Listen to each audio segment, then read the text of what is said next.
Michel Perrault, bonjour. Bonjour Frédéric Chauveau. Michel, vous êtes connu de la part du grand public, mais aussi par les nouvelles générations comme étant donc une spécialiste ou la spécialiste de l'histoire des femmes, à laquelle vous avez consacré de très nombreux travaux, notamment donc à George Sand, la Chambre, le territoire de Nohant, mais aussi donc aux ouvrières en grève. Et donc je ne peux pas faire l'inventaire en très peu de temps de l'ensemble de vos publications et de vos travaux, mais vous êtes aussi à un moment donné intéressé à l'histoire des femmes et de la justice pénale. Ça a été aussi un de vos chantiers. Et puis également, et c'est peut-être moins connu de la part du grand public, en particulier des nouvelles générations, vous vous êtes aussi donc beaucoup attaché à l'histoire de la prison, du crime et de la délinquance. Et de la sorte, j'aurais une première question donc à vous poser, puisque très tôt, vous avez mis en place dans votre université, qui à l'époque était l'université Paris 7, des séminaires. Il y avait deux séminaires parallèles ou conjoints. Le premier sur l'histoire des femmes, et puis un second séminaire sur l'histoire de la délinquance et du crime. Et donc tout de suite, j'aurais envie de vous poser une question. Quel a été votre cheminement, quel a été le ressort pour vous intéresser à cette thématique-là, qui à l'époque n'était pas très fréquente, puisque en dehors du livre peut-être de Chevalier sur classes dangereuses et classes laborieuses, très peu d'historiens et d'historiennes de la période contemporaine travaillaient sur ces aspects-là, ou alors si on prend le livre de Chevalier, c'était plutôt soit les grands enquêteurs sociaux, Frégier, Villermé, ou éventuellement Balzac, auquel il consacre de très belles pages, et donc c'était un domaine qui était pratiquement vierge. Alors d'où ça vous est venu? Eh bien, il y a plusieurs chemins qui mènent au crime et à la prison. Il y a un premier chemin, très curieusement, qui est statistique, c'est-à-dire qui est dans la lignée des préoccupations, on pourrait presque dire, de l'histoire économique et sociale.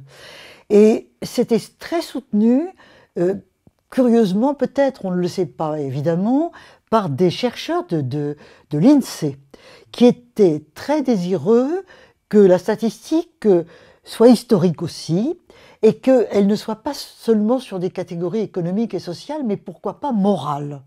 Hein. Donc, par exemple, le crime. Et j'ai travaillé d'abord avec des gens comme Mérès, qui était un des patrons de l'INSEE, et il y a une source formidable qui est le compte général de la justice criminelle, que vous, Frédéric Chauveau, vous connaissez mieux que quiconque. C'est tout à fait intéressant de voir qu'à partir de la Restauration, à peu près, les autorités concentrent les rapports départementaux pour en faire une statistique générale et pour mesurer le crime et le délit. Et ce qui est très intéressant pour un historien, c'est évidemment de voir les courbes, comment elles se... Est-ce que l'homicide, est-ce que le vol, il y en a plus, il y en a moins, etc. Mais plus encore, qu'est-ce qui émerge au niveau des délits? Quand est-ce qu'on voit apparaître un nouveau délit? Parce que bien entendu, ce délit a existé, probablement presque toujours, mais la perception qu'on en a au point d'en faire une catégorie statistique, ça c'est très intéressant. Donc il y a eu d'abord cette espèce de voie statistique qui mène vers le crime et la délinquance, et j'avais entrepris de travailler sur le compte général de la justice criminelle. Et la prison, c'était lié, parce que si on punit, il faut bien trouver une manière de punition. Donc la prison s'est imposée, mais elle s'est imposée pour une autre raison. C'est qu'au même moment, au début des années 70, il y a au fond deux séries de facteurs qui vont mener vers la prison. Il y a d'abord le fait que 68, c'est un intérêt pour tout ce qui est la marginalité, hein, les exclus, par conséquent les délinquants, les voleurs, les criminels et les détenus, les gens qui sont en prison. Donc il y a un intérêt, j'allais dire, historiographique en quelque sorte, lié à l'évolution de l'histoire elle-même. Et puis, il y a les révoltes des prisons. Hein.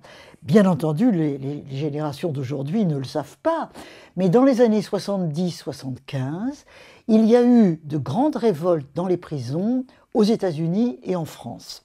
Aux États-Unis, ça a été la fameuse révolte d'Atlanta, fameuse parce qu'elle a fait pas mal de morts.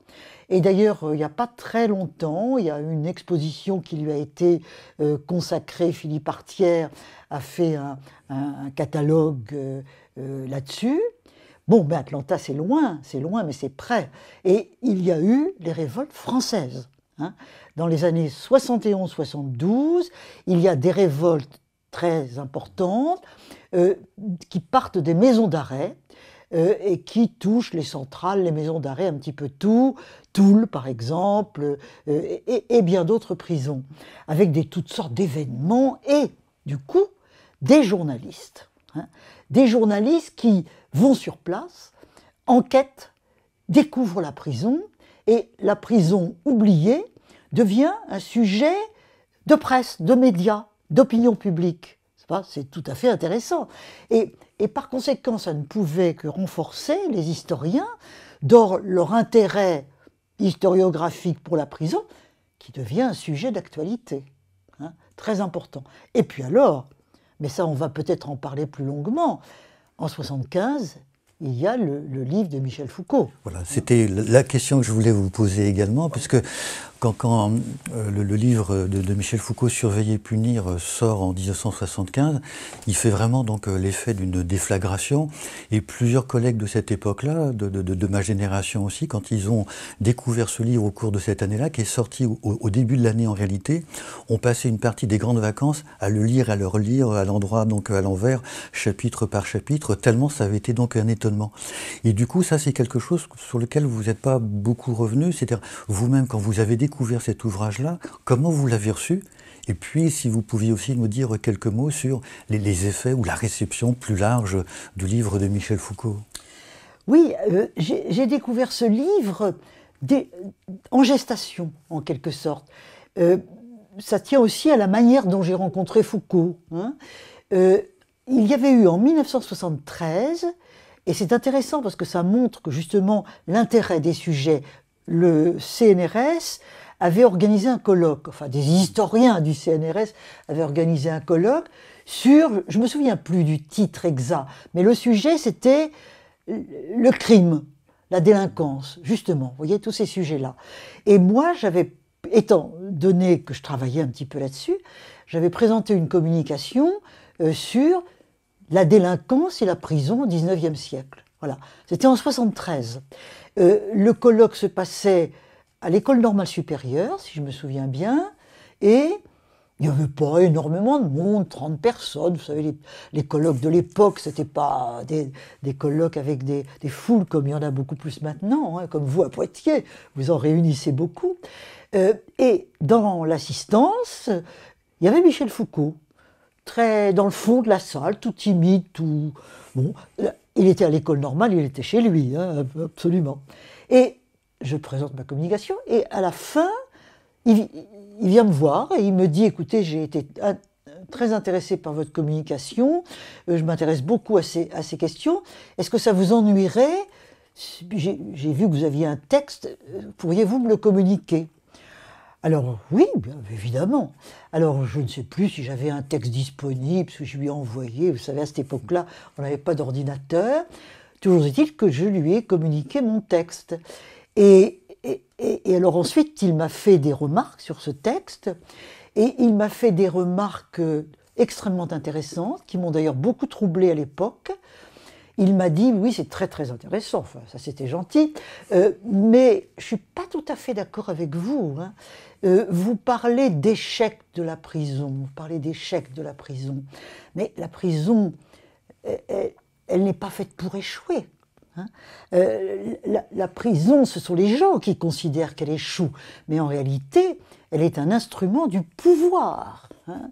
Elle est conçue par le pouvoir pour gérer les illégalismes. Peut-être que nous reviendrons sur cette notion de gestion des illégalismes. C'était pour moi, et j'imagine pour beaucoup, une notion tout à fait neuve. La gestion des illégalismes, d'ailleurs, qu'est-ce que ça voulait dire? Et exactement.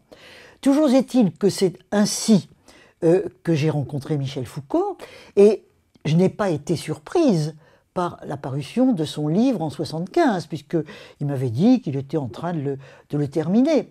Et d'ailleurs, dans Surveiller et punir, naissance de la prison, hein, ce grand livre dont vous avez dit qu'il avait occupé votre été, il a dû occuper le mien, probablement aussi, à la même époque, il dit clairement, dans l'introduction, qu'il pensait à ce sujet, qu'il aurait peut-être écrit un livre sur les prisons, mais que ce sont les révoltes des prisons qui l'ont tout à fait poussé à le faire. Et là, nous rejoignons notre sujet précédent.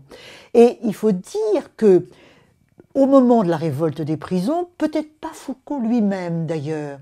Foucault est un intellectuel qui travaille en bibliothèque, qui prépare des cours, etc., etc. Mais il a un entourage. Par exemple, Daniel Defer, son compagnon.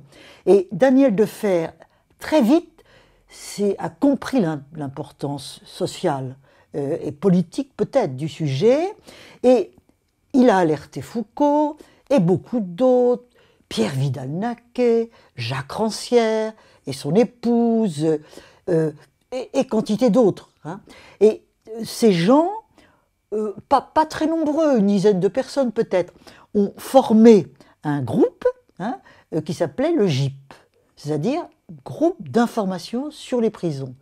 Il y a une étude qui a été consacrée par Philippe Artière et Michel Zancarini-Fournel. Ils ont fait tous les deux une étude sur le GIP. Et ils montrent en détail, hein, on ne va pas le faire ici, d'ailleurs je ne me souviens pas de tous les détails non plus, comment ça s'est organisé, comment ils ont agi, les thèmes abordés. Hein. Et c'était vraiment très intéressant parce que l'idée de Foucault et de ses amis, c'était non pas de parler nous, mais de donner la parole aux détenus. Comment donner la parole aux détenus? Eh bien, en allant dans les queues, en quelque sorte, des gens qui vont les visiter, leurs familles, leurs amis, qui vont au moment possible les visiter, et distribuer des questionnaires en demandant aux familles s'ils pouvaient bien les remplir avec leurs détenus. Alors c'était évidemment tout à fait passionnant, hein, et ils n'ont évidemment pas recueilli des réponses à tout le monde, c'est clair, mais ils en ont recueilli. Par exemple, un détenu qui était homosexuel a raconté la difficulté pour lui que c'était de vivre l'homosexualité en prison, parce que c'était absolument réprouvé. Hein. Réprouvé peut-être même pas tellement par l'administration pénitentiaire, mais par les autres détenus. Hein. La virilité exclut l'homosexualité, c'était une idée courante. Par conséquent, il recueille tout cela et le groupe, le GIP, le publie sous forme de cahier appelé Intolérable. Hein. Il y a eu 5 ou 6 cahiers comme ça, Intolérables, qui étaient des paroles de détenus, dont celles que je viens de citer, et d'autres. Comment est-ce que les gens vivaient la prison? Qu'est-ce que c'était pour eux? Quelles étaient leurs souffrances? Quels étaient leurs mal-être? Alors, c'est extrêmement intéressant parce que dans cette démarche-là, Foucault rompt, et il le dira, avec ce qu'on appelait alors l'intellectuel organique. Qu'est-ce que c'était que l'intellectuel organique? Je dirais, c'est Sartre. C'est-à-dire un intellectuel qui a choisi son camp et qui défend ce camp toujours, envers et contre tout. En l'occurrence, c'était le Parti communiste, l'Union soviétique, etc., et beaucoup d'autres choses. Sartre faisait beaucoup d'autres choses. Mais un peu un inconditionnel, si vous voulez. Attaquer le Parti communiste, c'est attaquer la classe ouvrière. Hein. Bon, voilà. Et Foucault, lui, alors, c'était pas du tout son point de vue. Pas du tout. Il était plus jeune, bien sûr, que Sartre, et la rupture avec le Parti communiste, elle était pour lui absolument évidente, même s'il en avait fait partie. Hein, il en avait fait partie. Et donc, lui, l'intellectuel spécifique, opposé à l'intellectuel organique, ça veut dire quoi?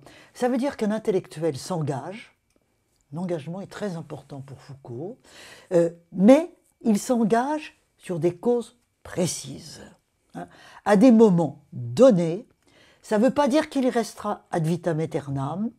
Il ne faut pas proroger, continuer des groupes qui deviendraient inutiles et qui seraient des institutions. Foucault redoute par-dessus tout le pouvoir que les intellectuels peuvent se donner à eux-mêmes, en s'emparant d'une cause, en devenant les porte-parole de cette cause, et puis voilà, ça continue comme ça. Là, il y avait une volonté de rupture absolue avec ce type-là. Par conséquent, à bien des égards, l'engagement de Foucault et les modalités avec lesquelles il s'engage sont très intéressantes dans l'histoire même de la vie intellectuelle. Alors, surveiller et punir vient au milieu de tout ça.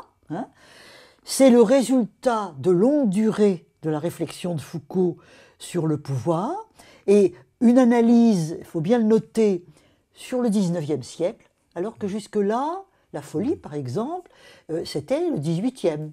Mais il se rend compte que après la Révolution française, c'est tout de même la démocratie qui est en train de s'organiser, et c'est ça qui l'intéresse.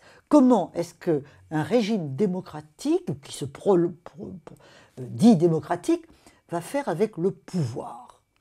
Et la prison, il l'a évidemment perçu très vite, c'est justement cette gestion des illégalismes. Donc, il y a beaucoup de choses qui convergent là. Il y a énormément de choses. Alors du côté des historiens, par contre, c'est peut-être plus difficile d'entraîner les différents collègues et chercheurs dans le sillage de Michel Foucault. Et puis, ce que vous aviez organisé par étapes successives, c'est le livre qui sera publié en 1980, L'impossible prison, et qui à la fois donc rassemble des contributions absolument donc éclatantes, particulièrement intéressantes, mais en même temps, quand on referme le livre, on a aussi parfois l'impression d'un dialogue qui est un petit peu inachevé. Il y a aussi des incompréhensions peut-être entre certains historiens et Michel Foucault. Vous avez entièrement raison. C'est une rencontre relativement manquée que cette rencontre entre Michel Foucault et les historiens, mais elle ne manque pas d'intérêt. Il y a eu, comment dire, je vais vous raconter en bref comment ça s'est passé. Il y avait une revue qui existe toujours, que vous connaissez bien, enfin elle s'est transformée, la revue des Révolutions de 1848. Voilà. 1848 a été considérée à juste titre par les historiens comme très très importante.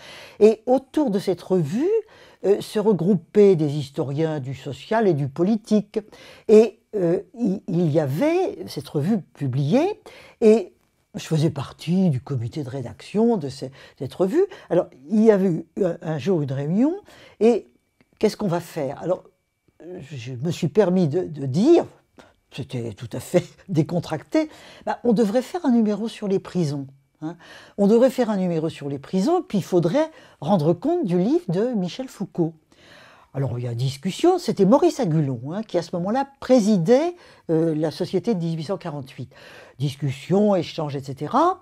Certains étaient réservés, d'autres étaient plutôt très contents, très enthousiastes, et toujours est-il que Jacques Léonard est un historien trop tôt disparu, et il était un spécialiste de l'histoire de la santé. Il a publié des livres remarquables sur les médecins, la société, la santé, le corps, etc. Et Jacques Léonard s'est proposé pour faire le compte-rendu du livre de Michel Foucault. Et il a fait un compte-rendu qui s'appelait « L'historien et le philosophe », qui est un compte-rendu fort critique. Enfin, il dit beaucoup de bien aussi du livre de Foucault, mais il fait beaucoup de réserves. Et il fait des réserves, il y en a une qui a été relevée souvent. Michel Foucault, c'est un cosaque de l'histoire. Un cosaque de l'histoire, ça veut dire quelqu'un qui galope. Il galope à travers le temps.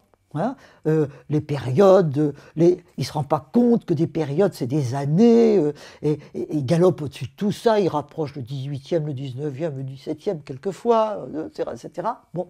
Et puis il galope dans les sources. Il ne va pas voir le détail des sources, de quelques sources, il va tirer des idées générales. Donc c'était un compte-rendu sévère.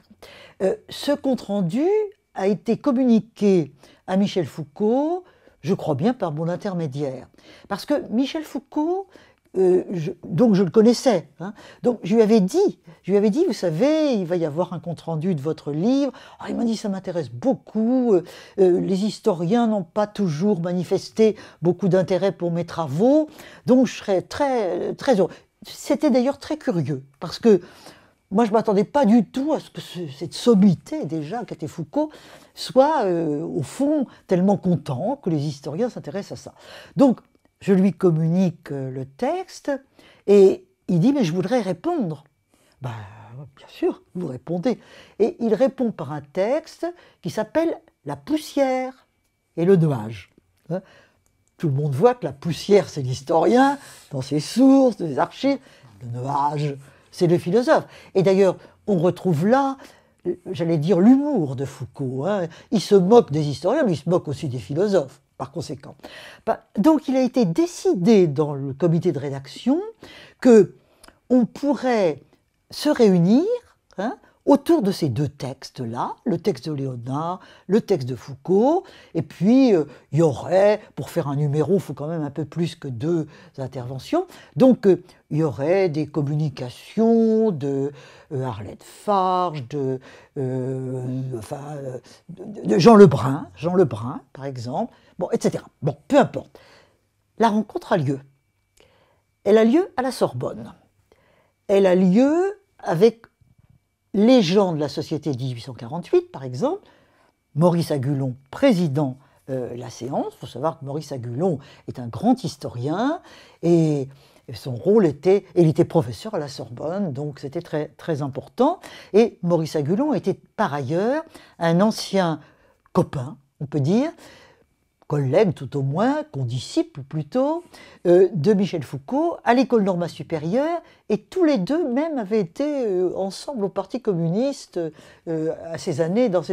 Ils se connaissaient donc bien, mais enfin ils n'étaient plus spécialement en rapport l'un avec l'autre. Et puis, il y avait, en dehors de la Société de 48, bien entendu, il y avait des historiens qui s'intéressaient particulièrement à Michel Foucault, Arlette Farge, Jacques Revel, par exemple. Et d'autre part, Michel Foucault était venu avec un groupe de ses amis, disons, philosophes, oui, ils étaient peut-être 6 ou 7, je ne me souviens plus bien du nom, avec François Ewald. François Ewald, c'est très important, parce que François Ewald était son assistant. Foucault était déjà à l'époque professeur au Collège de France, il ne faut pas l'oublier. Et vraiment, c'était quelqu'un de très important. Alors, on s'installe dans des petites salles du 3e étage, escalier C, à la Sorbonne. Et puis, je me souviens que c'est moi qui ai introduit la séance. Je ne sais plus très bien ce que j'ai raconté, peu importe. Et les échanges se sont faits. Foucault a parlé, Léonard a dû parler aussi, Agulon, enfin, je ne sais plus. Puis, il y a eu un peu un dialogue de sourds. Visiblement, les gens n'étaient pas sur la même longueur d'onde. On titillait Foucault un peu sur des détails. Foucault développait des idées générales. Et surtout, ce n'était pas tellement ça, mais l'ambiance était un peu froide. On sentait que le courant ne passait pas. Bon, au bout d'un certain temps, tout ça s'arrête.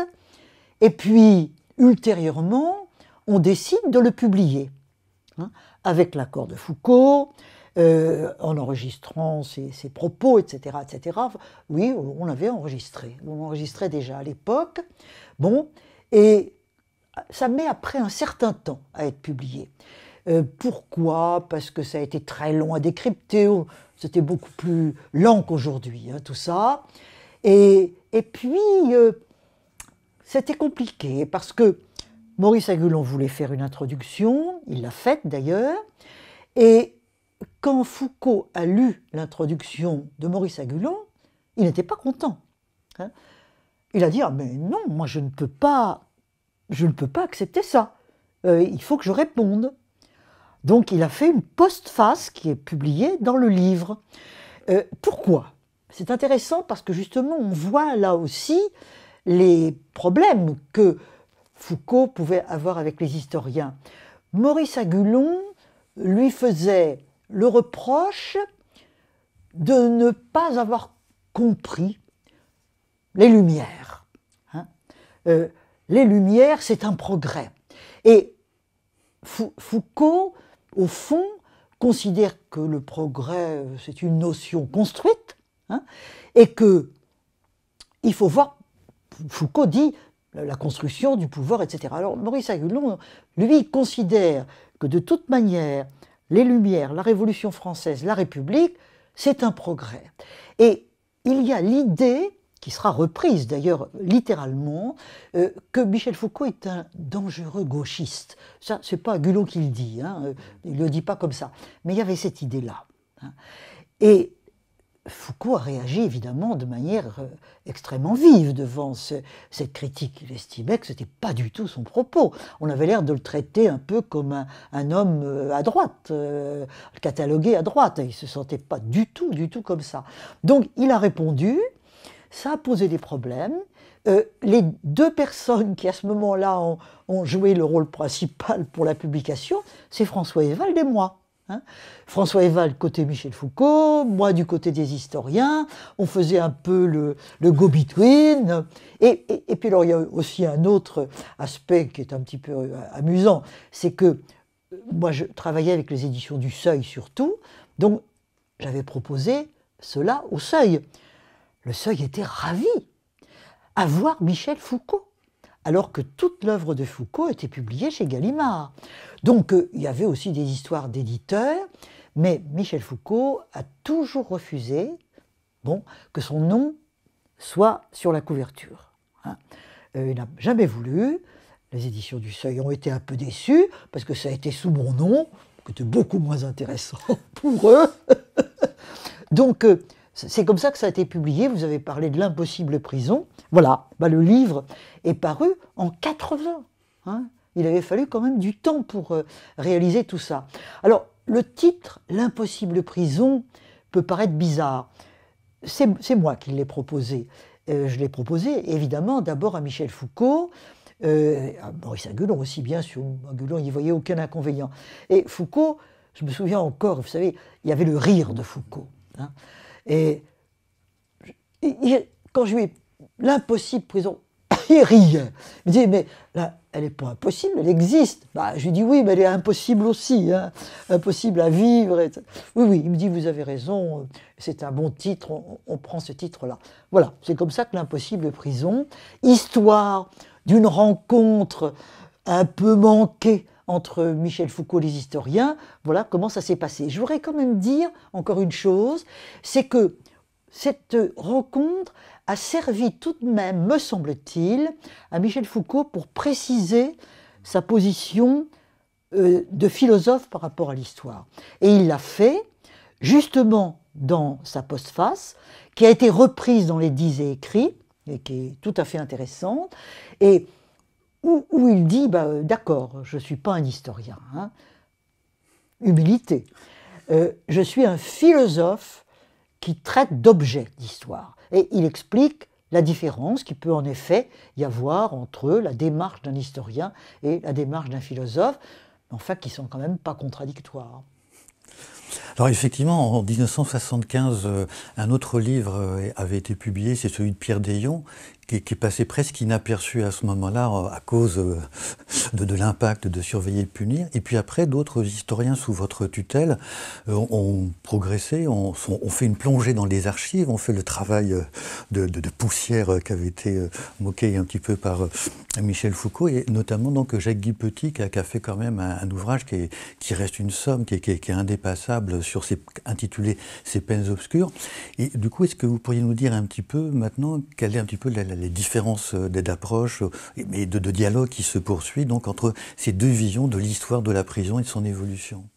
Alors, un mot sur Pierre Deillon, qui en effet avait publié déjà un livre sur la prison d'Ancien Régime. Le titre n'est pas celui-là. Et Pierre Deillon était présent au colloque du CNRS que j'ai évoqué tout à l'heure. Hein. Et Foucault connaissait ce livre. mais enfin bon, ça l'avait pas, c'était pas son optique absolument. Mais c'était en effet un livre tout à fait intéressant d'un regret d'un homme qui est mort beaucoup trop tôt et qui était un spécialiste plutôt de la ville, hein, et du XVIIe, XVIIIe siècle, XVIIe surtout.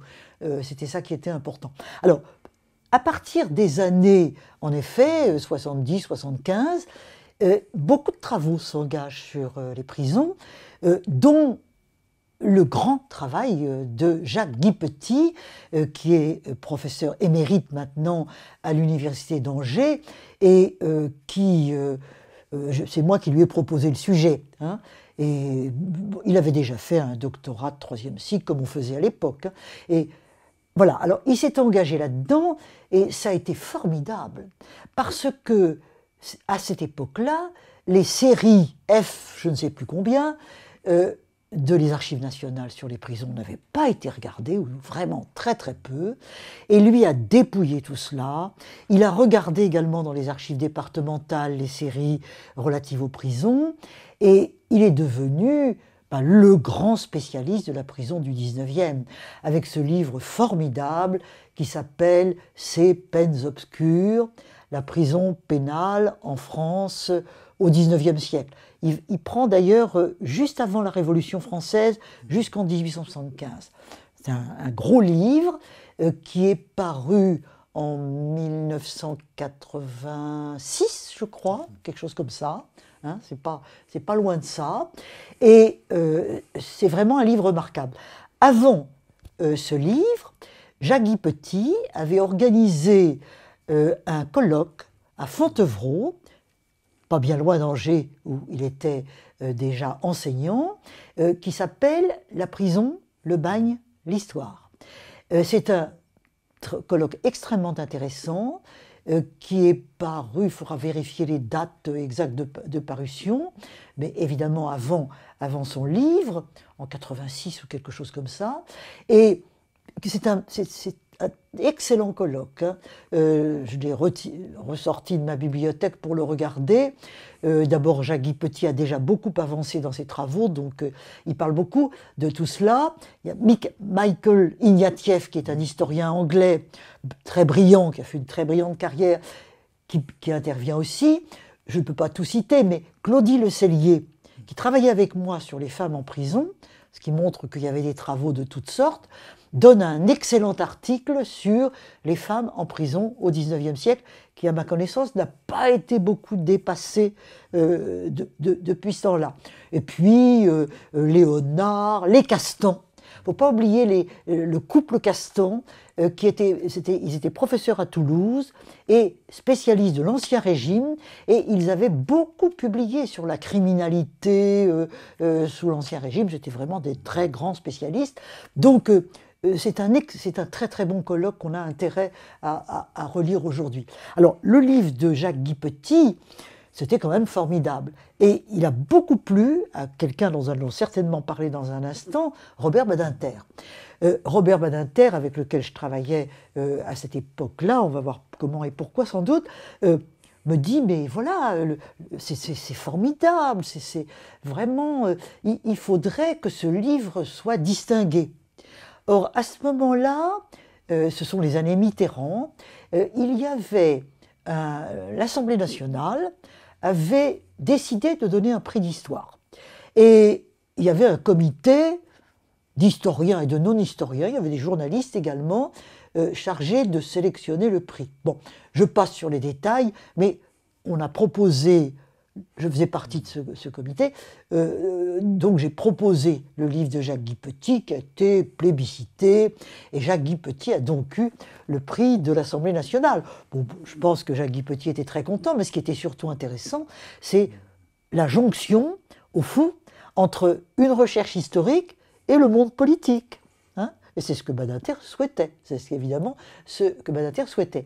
Et la thèse le livre de Jacques-Guy Petit est paru en 90 et 91, et le prix a été donné en 92. Vous voyez, c'est vraiment ces années 90. Mais en dehors de Jacques-Guy Petit, il y en a beaucoup d'autres. Jean-Claude Vimont. Hein, Jean-Claude Vimont, décédé, beau, très jeune. avait fait un livre, parce que c'est sa thèse, qu'il avait fait avec moi d'ailleurs, sur la prison politique. Très intéressant. Parce qu'au XIXe siècle, comme vous le savez, vous, Frédéric Chauveau, la prison politique est à part. On commence à distinguer les délits politiques des délits de droit commun. Et par conséquent, il est très intéressant de se demander quel régime on donne aux politiques. Qu'est-ce que ça veut dire, les droits politiques? Il y a une série de choses que Vimont a beaucoup étudiées. Et beaucoup d'autres travaux. Michel Perrault, donc, dans vos travaux, en vous intéressant donc, à l'histoire des femmes, vous avez rencontré à un moment donné donc, les femmes en prison. Et est-ce que vous pourriez nous en dire un petit peu plus sur cet aspect-là qui n'est pas forcément le plus connu du grand public? Cet aspect, en effet, est mal connu, et il y a une raison aussi. C'est que les femmes sont minoritaires en prison, extrêmement minoritaires. À l'heure actuelle, aujourd'hui, c'est pas plus de 4%. Hein. La population carcérale, 4% de femmes et 96% d'hommes. Hein. Donc, la prison est un monde viril, voilà, c'est un monde de la masculinité. Ça pose beaucoup de problèmes. Pourquoi c'est comme ça, hein? Est-ce que c'est comme ça dans la délinquance?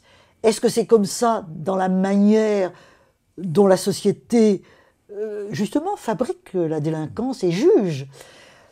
C'est un problème très très important. Et on l'avait abordé dans un colloque qui avait eu lieu à Angers, il y a quelques années, sous la direction de Jacques-Guy Petit et de Christine Barre, hein, où j'étais intervenue également. Et je pense qu'il y a des quantités de raisons. Elles sont très subtiles. Au fond, la délinquance, la justice, la police, la gère dans le domaine public. Enfin, c'est le public que le pouvoir gère. Hein, et le privé ne s'en occupe pas. Le pouvoir délègue le privé aux hommes, hein, aux pères de famille, aux maris, etc. Et les femmes, c'est une vision du 19e, mais elle a été développée dans les siècles d'après. Les femmes sont dans le privé ne regarde pas le pouvoir. Hein. Vraiment, l'État délègue son pouvoir aux pères de famille. Voilà. Donc, le mari bat sa femme, et il y a une certaine indulgence pour ça, puisque justement, le mari est chargé de faire respecter l'ordre dans la famille.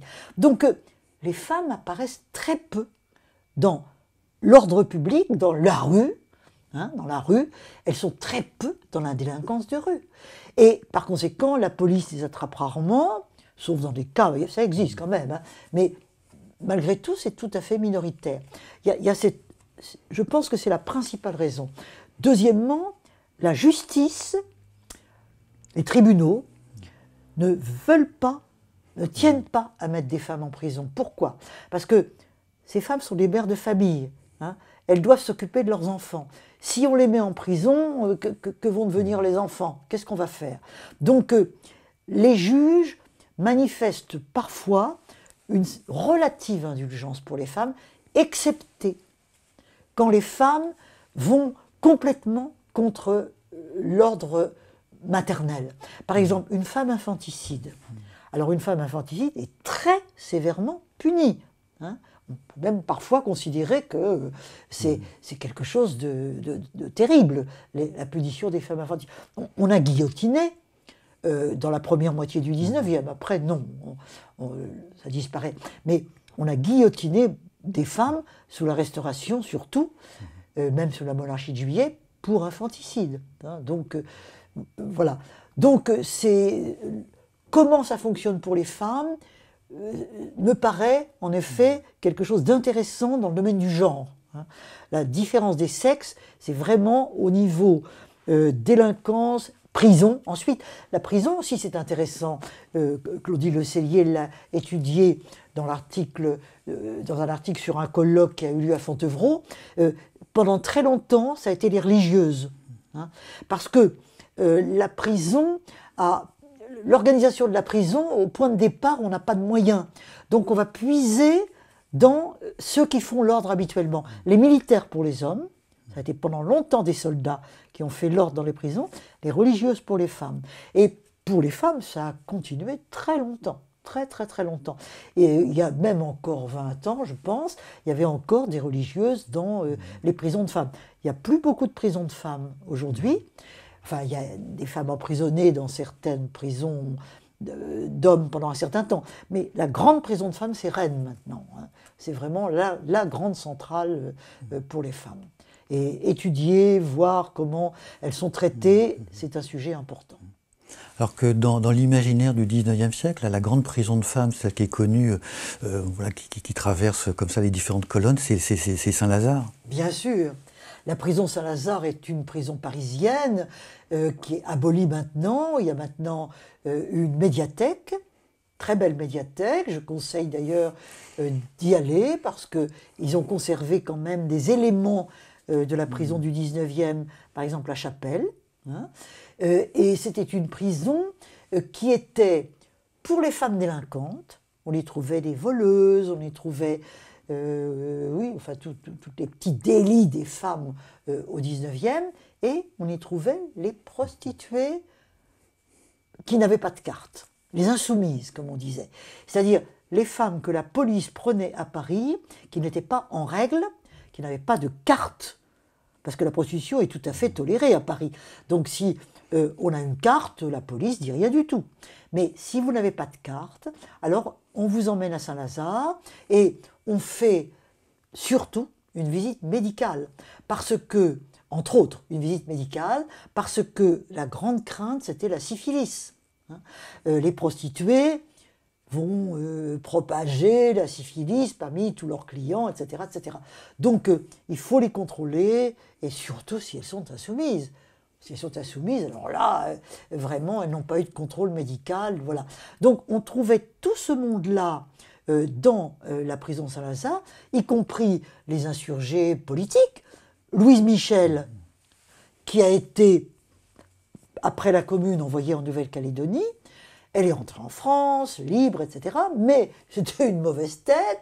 Donc elle a été en tête d'un cortège de chômeurs en 1883. Et il se trouve que dans le cortège de chômeurs, il y a eu des gamins qui ont volé des pains. Comme c'était elle qui était en tête de la manifestation, et que de toute façon elle a dit tout ce qui se passe, c'est moi qui suis responsable, parce que Louise Michel, elle était très généreuse, elle était comme ça, ben elle a été arrêtée.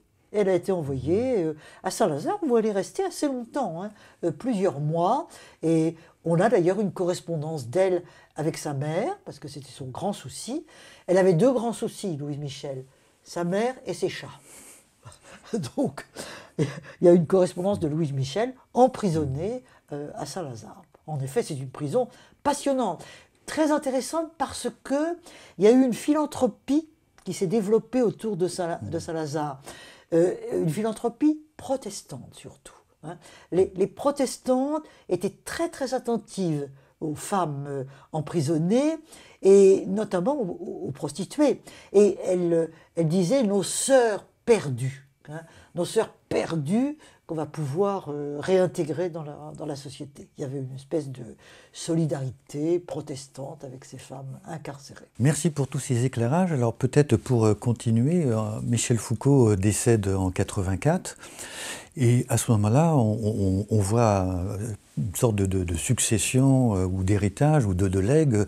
C'est ce qu'on a appelé, plutôt dans un cercle d'initiés, le séminaire Badinter, qui a donné lieu après donc, à un ouvrage là aussi magnifique sur la prison républicaine. Mais est-ce que vous pourriez nous dire un petit peu comment ce séminaire s'est mis en place? Alors, vous avez évoqué la jonction entre le travail de Jacques-Guy Petit et puis Robert Badinter, et puis vous, dans cette séance, comment ça s'est fait? Je suis un peu une médiatrice un petit peu dans tout ça. Voilà, c'est très simple. Je reçois, je pense que c'était en 86, un coup de fil du cabinet de Robert Badinter, qui était à ce moment-là, il avait cessé d'être ministre de la Justice, il avait aboli la peine de mort, comme nous savons tous, et il était président du Conseil constitutionnel. Et bon, M. Badinter voudrait vous parler, etc., etc. Résultat, je rencontre Robert Badinter, au Conseil constitutionnel d'ailleurs, et très rapidement, il me dit, voilà, je vous ai demandé à vous rencontrer parce que je voudrais prolonger la réflexion de Michel Foucault. Et je sais que vous avez travaillé avec lui, et comment est-ce qu'on pourrait faire? Alors, bon, on discute tous les deux, et je lui dis, mais si vous acceptiez, on pourrait faire un séminaire. Hein, on pourrait faire un séminaire à l'école des hautes études, certainement il nous accueillerait très bien. C'était peut-être lui-même qui a proposé l'école des hautes études, je ne me souviens plus bien. Et voilà, ben moi j'amène des étudiants, à Jussieu il y en a beaucoup qui travaillent sur la prison, qui ne demanderont pas mieux que de travailler sur la prison, surtout avec un séminaire avec vous. Et voilà, et puis ben, il dit, moi ça m'intéresse, avec les juristes, les avocats, etc., etc. Donc voilà, on se lance, on fait un programme. Et ce qui l'intéressait beaucoup, c'était justement ce thème de la prison républicaine. Hein. Il voulait la question, au fond, il y avait aussi un peu une idée d'Agulon. Comment est-ce que la République fait avec la délinquance, le crime? Est-ce que le fait d'être en République change quelque chose dans la gestion de ce que Foucault appelle les illégalismes, etc. Donc il y avait une réflexion personnelle. Il ne faut pas oublier, Badinter, c'est Condorcet, hein, c'est les Lumières. Alors s'il y a quelqu'un qui croit aux Lumières, c'est bien quelqu'un comme Badinter. Donc lui aussi, il était un peu titillé par le côté critique de Michel Foucault, jusque à la critique de la République. Donc il avait envie de reprendre un petit peu tout ça. Le séminaire s'organise, bon, et ça marche. C'est pas tellement étonnant. Un séminaire sur la prison républicaine à Paris, à l'école des hautes études, librement ouvert. Hein. Voilà. Hein. Et avec les deux publics que nous avons évoqués, un public d'étudiants, de chercheurs, parmi lesquels Dominique Khalifa. Dominique Khalifa travaillait à l'encre et le sang, hein, vraiment en voie de... Et il a fait des communications dans ce séminaire, il en a été une cheville ouvrière importante, hein, tout à fait, et je tiens évidemment à lui rendre un hommage affectueux. Et puis beaucoup d'autres. Et du côté Badinter, il y avait, par exemple, des avocats qui travaillaient avec lui. Je pense à Daniel Cohen qui travaillait avec lui et qui venait. Et puis il y avait des magistrats et il y avait des médecins. Hein. Il y avait aussi des médecins qui étaient très très intéressés par ce type de réflexion. Donc c'était un séminaire pluridisciplinaire, hein, dont on établissait le programme. C'était souvent des chercheurs, des étudiants d'histoire, hein, beaucoup, qui faisaient des communications. Ça demandait beaucoup de travail pour eux, hein, ils ont beaucoup bossé. Et Khalifa a fait au moins 2 ou 3 interventions, et Robert Badinter intervenait toujours, et Badinter, c'est pas n'importe qui, donc c'était toujours très intéressant, très intelligent. Ça a été un grand moment. Hein. Ça a duré de 86 à 91, pendant 5 ans, 5 ou 6 peut-être. Et d'année en année, on peaufinait le sujet, on le prolongeait. On avait même embrassé à un moment donné le XXe siècle. Hein. Et puis, à un moment donné, Badinter a dit, moi je vais faire un bouquin. Il aurait d'ailleurs voulu que je participe à ce bouquin, mais lui, il voulait étudier plutôt la politique, les principes, etc. Et moi, je voulais étudier la vie quotidienne. C'est beaucoup plus long. Hein. Et là, je me suis un peu embourbé dans la poussière, la poussière des historiens. Donc j'ai dit à Robert Badinter, non, écoutez, ne m'attendez pas, je ne serai pas... Et ça a été le livre que vous avez évoqué, La prison républicaine. Et puis le séminaire a pris fin, mais il a supporté, comme diraient les Anglais, beaucoup de travaux, dont par exemple ceux de Dominique Khalifa. Alors, Pour poursuivre un petit peu cet entretien, cet échange, dans un autre ouvrage que vous avez publié, qui rassemble plusieurs de vos travaux, qui s'intitule Les ombres de l'histoire, vous abordez aussi, vous traitez à votre manière plusieurs thèmes foucaldiens sur la marginalité, sur la délinquance juvénile, sur les bandes de jeunes, mais également sur la question des illégalismes qu'on a évoqué à plusieurs reprises, et notamment de la gestion différentielle des illégalismes. Alors, est-ce que vous pourriez revenir sur cette notion ou sur ce concept qui n'est pas toujours bien compris aujourd'hui, qui suscite toujours des discussions, des controverses? Oui, eh ben c'est pas simple, hein. C'est pas simple du tout. Je ne suis même pas certaine aujourd'hui d'avoir compris tout ce que signifie cette notion. Gestion des illégalismes, dont la prison est l'instrument. Ça veut dire que, en soi, bon, il y a des illégalismes. C'est la société qui définit ces illégalismes, hein. Bien sûr, il y a des homicides, bien sûr. Ça, peut-être le crime, bon. Mais dès qu'on sort de l'homicide, l'inceste, par exemple, qui nous occupe, nous, aujourd'hui, tellement, est-ce que toutes les sociétés ont défini l'inceste comme un délit? Le vol, bon, le vol, bon. Il y a des moments où on n'en s'en occupe pas, hein. Et puis il y a des moments où on devient de plus en plus pointilleux pour le vol. Les mauvais traitements aux enfants, il y a des moments où on ne s'en occupe pas. Les enfants sont battus, et puis voilà. Que dirait-on des femmes battues, hein? Autrement dit, la société, à un moment donné, prend conscience, ou élabore sa conscience, de quelque chose qu'elle va définir comme un illégalisme, que par conséquent elle va définir par la loi, qui va devenir réprouvé, qui va devenir poursuivi. Et si c'est poursuivi, ben, il faut que ce soit puni, hein. Or, depuis la Révolution française, ce qui punit, c'est la prison. Parce que il faut bien voir la grande nouveauté de la prison. La prison, elle a toujours existé. Enfin, elle a toujours existé. Il y en avait chez les Grecs, hein. Au Moyen-Âge, quand on visite un château du Moyen-Âge, on vous montre les fosses obscures dans lesquelles les gens ont mariné. Mais la nouveauté, c'est pas ça.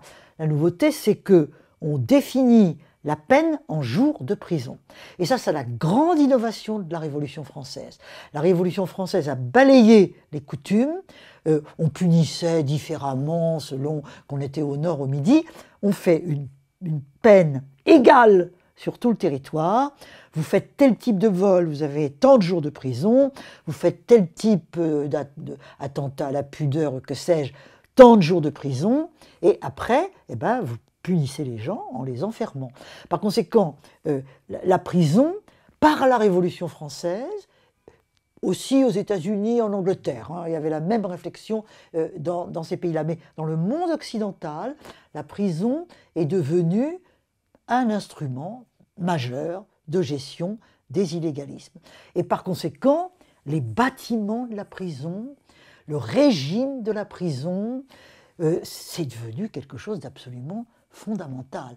C'est un instrument de pouvoir, hein, et par conséquent, c'est le pouvoir qui a la haute main sur la prison et qui gère la prison comme elle l'entend. Par conséquent, quand il y a des gens qui parlent d'échec de la prison, qui espèrent que la prison va régénérer les gens, les remettre dans la société, attention, c'est un discours philanthropique qui n'a peut-être pas beaucoup de réalité politique, hein. C'est ça, je pense, l'idée de la gestion des illégalismes. C'est vraiment voir la prison dans son fonctionnement dans le système de pouvoir. Voilà, hein. Et au fond, celui qui, au XIXe siècle, avait peut-être le mieux représenté ce que Foucault a ensuite dégagé, c'est peut-être Alexis de Tocqueville, hein. Alexis de Tocqueville, qui va en 1832 aux États-Unis pour visiter les prisons américaines, parce que justement, la prison était devenue tellement importante que le pouvoir français dit, bah voilà, il faut qu'on fasse des prisons. On a des prisons dans les couvents, il faudrait peut-être quand même faire des prisons un peu organisées. Il envoie Tocqueville et Beaumont aux États-Unis pour aller voir comment faisaient les Américains, qui en effet, avaient réfléchi à ce problème de la prison et avaient élaboré des plans de prison, etc., etc. Si vous voulez, on pourra revenir sur ce point. Mais Tocqueville, lui, était très anti-philanthrope. Il trouvait ça ridicule. On peut contester ce point, bien entendu. Et il voyait en effet la prison comme un moyen de défense de la société, punir. Si on peut faire du bien aux détenus en les réintégrant dans la société, tant mieux, mais ce n'est pas l'objet de la prison. La prison, elle est faite au fond pour défendre la société. C'est en effet un instrument des illégalismes. Voilà. Et c'est très intéressant de rapprocher la pensée en effet de Tocqueville. Foucault ne fait aucune allusion à Tocqueville. Je ne crois pas qu'il n'a probablement pas lu ses écrits. Il avait lu Tocqueville, mais peut-être pas ça. Alors, autre penseur, c'est Jérémy Bentham, parce que là, vous vous êtes intéressé aussi au panoptique de Jérémy Bentham, Michel Foucault également. Donc, de quelle façon s'est fait aussi cette rencontre ou cette pensée? Puisque là, on a une réflexion sur un système global de surveillance qui est toujours interprété, discuté donc actuellement, mais à l'époque, dans ces années-là, bon, c'était quasiment nouveau. On exhumait un certain nombre de travaux, de réflexions, et puis on lisait les textes de Jérémy Bentham. Dans Surveiller et punir, il y a un chapitre qui s'appelle le panoptique, et qui est un des chapitres les plus importants du livre. C'est Foucault qui a vraiment exhumé le panoptique de Bentham. Alors qu'est-ce que c'est que le panoptique de Bentham? Jérémy Bentham était un Anglais, c'était un philosophe, c'était un politiste qui réfléchissait beaucoup, qui avait écrit énormément de choses, notamment sur la pénalité. Il fait partie des gens, alors le Beccaria, l'italien au XVIIIe, Jérémy Bentham, ce sont les deux grands noms, il y en a beaucoup d'autres, de réflexion sur la peine avant la Révolution française. Et la Révolution française ayant justement adopté la prison comme peine fondamentale, commence déjà à réfléchir à ça. Bentham vient devant l'Assemblée de la Chambre des députés de la Révolution, l'Assemblée nationale constituante, présenter son plan de panoptique. Il vient trouver les révolutionnaires en quête de prison pour leur dire « moi j'ai un système ». Et qu'est-ce que c'est mon système? Eh bien, c'est un système architectural, j'ai un modèle d'architecture qui consiste à surveiller un très grand nombre de gens par un tout petit nombre. Alors que ça veut dire quoi? On va faire une prison circulaire, ou polygonale peut-être. Et au milieu, dans le cercle du milieu, on va mettre le gouverneur de la prison, directeur si vous voulez, on l'appelait gouverneur en Angleterre. Et lui surveille, regarde, les détenus sont dans les cellules ou dans les salles communes tout autour, on les voit, on regarde ce qu'ils font, qu'ils travaillent, ils ne travaillent pas, etc., ils parlent pas, et même si on ne les regarde pas, progressivement, ils se sentent vus. Et il y a donc une puissance du regard. Et ce qui est très intéressant dans le panoptique de Bentham, c'est au fond la grande réflexion sur le rôle du regard dans le pouvoir. Le pouvoir, c'est un regard. Et ce regard passe par toutes sortes de choses. Ça peut être le regard de vous, de moi, le gouverneur de la prison, il voit, mais il va aussi déléguer son regard, par exemple aux surveillants de prison. Dans les usines plus tard, ça sera les contremaîtres, ça sera etc. Et dans notre société d'aujourd'hui, ce sont les caméras de surveillance, c'est l'œil du pouvoir. C'est un peu comme dans le panoptique de Bentham. Et il y a toujours l'idée qu'il faut voir sans être vu. Le pouvoir doit voir sans être vu. C'est-à-dire que toute sa puissance vient justement du fait qu'il regarde, mais qu'on ne sait pas qu'il regarde. Ça, c'est passionnant comme réflexion, parce que c'est une très grande réflexion sur le fonctionnement de la démocratie et du pouvoir en général. Et du coup, les individus se sentent regardés, développent un sentiment de culpabilité ou de crainte, Et c'est un peu comme ça qu'une société démocratique va fonctionner. Les gens sont regardés, ils pensent qu'ils sont regardés, ils craignent d'être regardés, ils incorporent l'idée du regard et ils se tiennent bien. Alors j'avais aussi envie de vous poser une autre question peut-être plus difficile, si je puis dire, parce que ça met peut-être en cause le rôle de l'historienne et ce que son savoir et sa transmission peut éventuellement apporter pour les générations futures. Parce que quand vous avez travaillé sur des sujets qui restent des sujets d'actualité, sur la délinquance, sur les bandes de jeunes notamment, on a là des échos qui sont très contemporains. Alors je reviens sur plutôt les bandes de jeunes, parce que quand on écoute un certain nombre de chroniqueurs journalistes, on a l'impression que c'est un phénomène tout à fait nouveau, que c'est inédit, que jadis ça n'existait pas. Et puis quand vous avez donc mis en avant la question des Apaches, vous dites à un moment donné, alors c'est peut-être pas la formulation exacte, mais quand une société prend peur de sa jeunesse, c'est une société qui est malade. Et donc là, c'est des aspects que vous avez donc trouvés pour la fin du 19e ou le début du 20e. Et donc ces éléments-là, est-ce que ça peut nous aider à réfléchir sur notre société d'aujourd'hui ou sur la façon dont on regarde tel ou tel comportement ou tel groupe divers? Frédéric Chauveau, merci de vous référer à ces vieux articles. Alors, oui, l'histoire, nous le savons bien, nous sommes historiens pour ça au fond, c'est un instrument de critique, de compréhension, d'analyse. Mais il ne faut pas faire d'anachronisme. C'est-à-dire que dire, en regardant une bande de jeunes d'aujourd'hui, « Oh, bah c'était comme ça autrefois », attention, non. C'est pas aujourd'hui comme autrefois. Et je pense que si on veut plaquer un modèle, même les Apaches que j'aime tant, si on les plaque sur les bandes de jeunes d'autrefois, on n'ira pas très loin dans l'analyse. Les jeunes d'aujourd'hui, bah, ils ne sont pas absolument tout de même comme les jeunes d'autrefois. D'abord, souvent, ils risquent de vivre en banlieue, hein, les jeunes délinquants, beaucoup dans les banlieues, ils risquent d'être beaucoup plus mêlés d'origine qu'autrefois, etc., etc. Autrement dit, chaque situation doit être analysée dans son propre contexte. Et on ne peut pas coller le contexte d'autrefois sur le contexte d'aujourd'hui. Mais avoir analysé les bandes d'autrefois, avoir regardé comment les enfants étaient traités dans les prisons du 19e siècle, ça peut tout de même nous aider à voir ce qui a changé, justement. Hein, la comparaison dans ce qui a changé.